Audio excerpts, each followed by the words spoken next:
Arriving in Hyde. Hyde wasn't much to see from a distance. Most of it seemed built of the same gray stone worn smooth. The many buildings shuddered against the grime. Clouds of dust and ash choked the air further up the mountain, turning the sun brown through the smog. The city itself had a low wall, probably more to keep wild animals out than determined people. From this direction, a solid iron gate could be closed to keep the inside of the city safe. The gate was open now, with a handful of guards loitering around a small fire outside the barracks on the other side. Most seemed far more interested in the dice game they were playing than watching for intruders. A single guard made his way out to meet them. His armor constructed of rough, unfinished metal with faint glowing lines set into it. He also had an impressive black beard with shards of gemstones and little nuggets of metal woven into it. "Welcome to Hyde." He sounded a little annoyed at being interrupted. "What's your business?" Zeke stepped out in front, grinning. "We're here to see Elias Hyde. We were hoping he could help us find someone."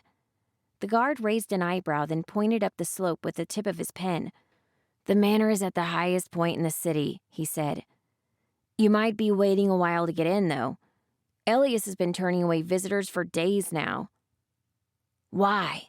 Rook rumbled from just over Zeke's shoulder. "There's been a commotion going on, though no one knows exactly what it is." The guard turned away, clearing the road for them to pass into the city. "It's not our business, though, is it? Enjoy your time in Hyde. Don't cause any trouble." The man walked away, rejoining several of his fellow guards loitering beside a house built of crude stone bricks just beside the road. The city didn't look any different from the other side of the wall. The whole thing was packed closely together into a handful of streets, which together ran up the slope of the mountain. Everything seemed covered with a thick layer of grime, and Zeke found himself having a little trouble breathing under the onslaught. He was rolling a cigarette between his fingers, but thought it better not to light it. As for the people, their clothes and mannerisms seemed very 1850s boomtown. Rough leather looked very much in vogue, though it was sometimes accentuated with crude jewelry made from dull silver metal. "So does anyone know anything about this place?" Zeke asked. The road was quite steep in places, and he had to watch his footing carefully.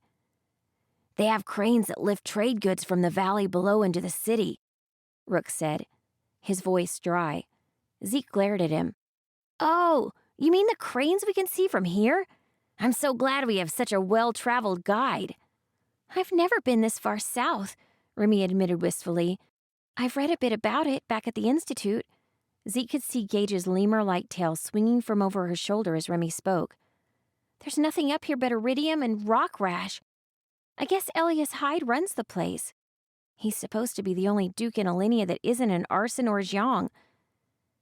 "Iridium? Like the element from Earth," Rick stated with one finger in the air. Remy shrugged. "I guess so." It wasn't like Romstead. Instead of blending into the crowd, people went out of their way to avoid them, keeping their distance or even changing direction to get out of their way. "I've read a bit, too," Rook piped up as though he'd been challenged by Remy's comment. "Hyde's supposed to be one of the oldest towns in the kingdom, but it never really grew because of how remote it is and how inhospitable the mountains are. The ground's so poor you can't feed a family with 10 acres. "Seems like there should be better places to build mines," Zeke commented. "It must take forever to get anything from the valley with those cranes."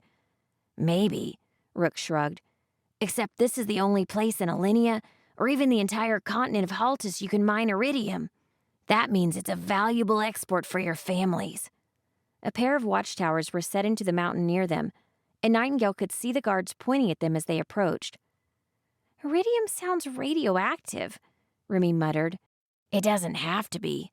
The isotope found in Hyde is probably the—" Rook stopped speaking when he saw the blank faces of his companions.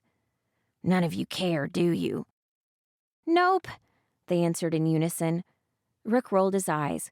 "Well, the point is this is one of the few places to get it, so they have to mine here. Selling it for reagents and pen tips the world over is what keeps the miners fed. It may not be as useful as other metals, but it is rare." "Makes sense," Nightingale nodded. "But let's focus on a plan." "It shouldn't be that hard to get in," Remy offered, keeping her voice low. "Your father appointed the Hydes as the noble dukes here. I know that much." You let them know you're here, and they'll roll out the red carpet." "No!" Nightingale and Zeke spoke together. Zeke exchanged a quick glance with her.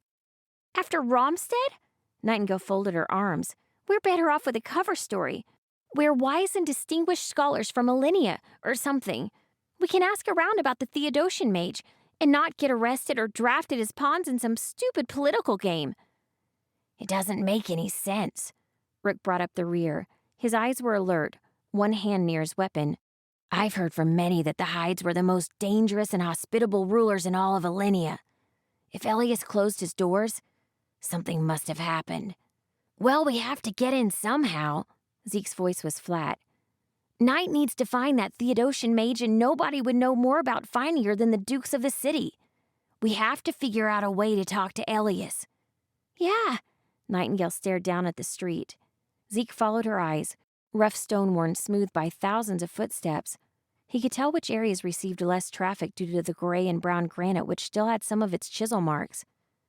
"Well, let's have a look around first," Zeke suggested. "Maybe something else will turn up. If not, we can always give up Knight's amazing cover story and just tell them who we are." Nightingale smiled and skipped up the street.